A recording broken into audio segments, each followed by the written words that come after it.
Hi Pep. Erling obviously came off at half-time in midweek. Can I just check on his fitness and how he is? It's not 100%, but we'll see today. How does he feel?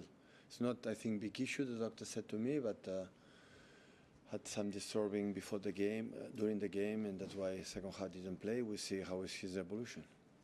Is he likely to be involved at all tomorrow? What will we decide today?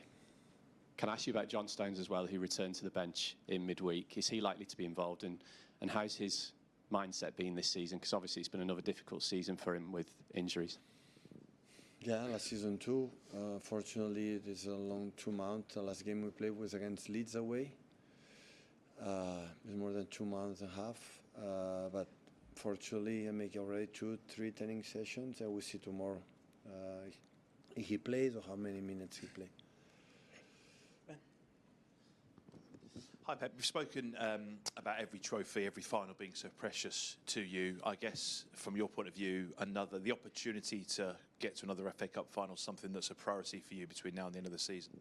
Our priority is beat Salford and go to the next round. Of course, in this competition, the last years have been magnificent what we have done, reaching finals, semi-finals. So unfortunately, we could not win the last 2 finals, but being there is always a success. Always I think about that, and yeah, hopefully before this long week that I think we need, because we are so exhausted mentally, physically, for this incredible amount of games and many months. Few days off, we can have a real break after the game tomorrow. And because of all those games, all the tournaments that you're competing for, I guess for the players, it's a lesson, isn't it? Every week, every challenge is another lesson, and Salford is no different in that sense. Yeah, absolutely. So, of course, the League Two, of course, we play at home, but I try to inoculate in the mind of the players that anything is for granted, that everything is difficult. And of course, could be easy afterwards, but we have to do our job, and that's why in a tight competitions in this decade, in FA Cup, Carabao Cup, always we have been there. Always we behave really good, and tomorrow cannot be an exception. One of the big talking points away from football this week, Pep, has been the comments of Sir Jim Radcliffe, the Manchester United owner. I know you've spoken in this room very passionately and very compassionately about world issues. I don't know if you've heard what Sir Jim has said about immigration. Have you got a view on what he said this week and the coverage? I have a huge appreciation for Sir Jim. I was fortunate to meet him. I think he making a statement after apologize or whatever. So unfortunately, I'm not comment about what the Sir Jim Radcliffe said, because after that, you know, he make what exactly what I want to say. But it's all around the world, the problem that we have in all around all the countries. Like we treat the immigrant people, so the people come from another country. That is a problem that our countries we have, and is a big problem, because the fact I am a Catalan and you are British, what influence we had when we were born with mom and dad, right? And we were born in there, and I think everybody want to have a better life. Every people want to have a perspective to have a better future for themselves, for the families, for the friends, or for whatever. And sometimes opportunities comes in the place where you were born, and the place that maybe you go. And today, before it was so difficult to travel, but today in 1 hour you can be in everywhere. So that's why the moment we start, the color of the skin or the place where you were born don't make a difference. The moment we start, and still we have a lot of work to do about that. So that doesn't make me feel, for the fact I was Catalan, I am better than you.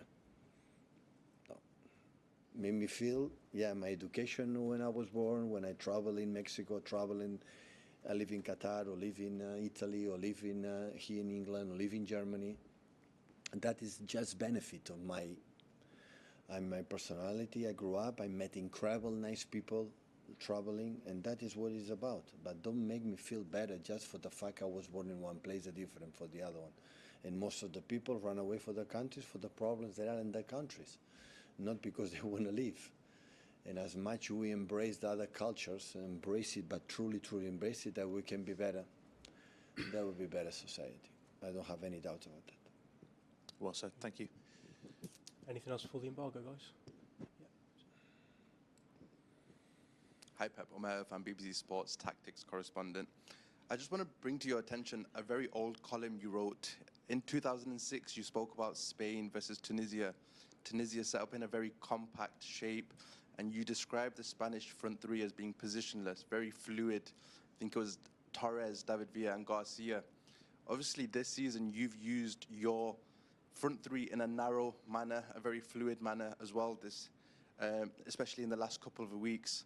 My question, I suppose, is, in that column, you spoke about how when the Spanish players drop deep from the first line, if they do it too quickly, the midfield gets very congested. How do you find that balance, and how do you coach players like Semenyo, Cherki, Doku, and Foden in close spaces with fluidity between them to help you create chances rather than making the pitch very congested? Do you want to be my assistant coach? Bring me in, Pep. Oh, okay, no. You are my biggest inspiration to get into football, I would say so. You were tough. No, adapt the quality of the players that we have. We have just one proper winger right now with Antoine, and I have adapted the system to make comfortable the players. No more than that. It's in 70, 80 years old, like a manager, I change many things. The idea is quite similar in the terms of build-ups or high pressing, I said many times, but if I don't have wingers, proper wingers, I don't play with wingers. I have to play with the other one to make them feel comfortable. No more than that.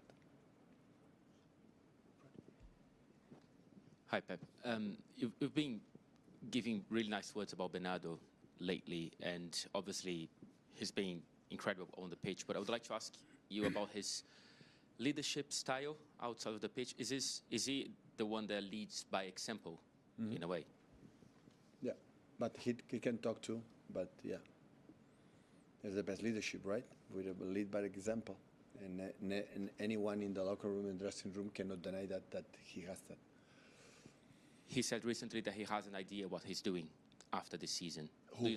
Bernardo. No, I don't have any idea. You don't talk to him about that? No. But you'd like to have him here? No, I honestly, I said to him, when you take a decision, let me know. Yeah, but I don't have any idea. No. Set the embargo there for 10:30 p.m. Stephen, start with Jamie.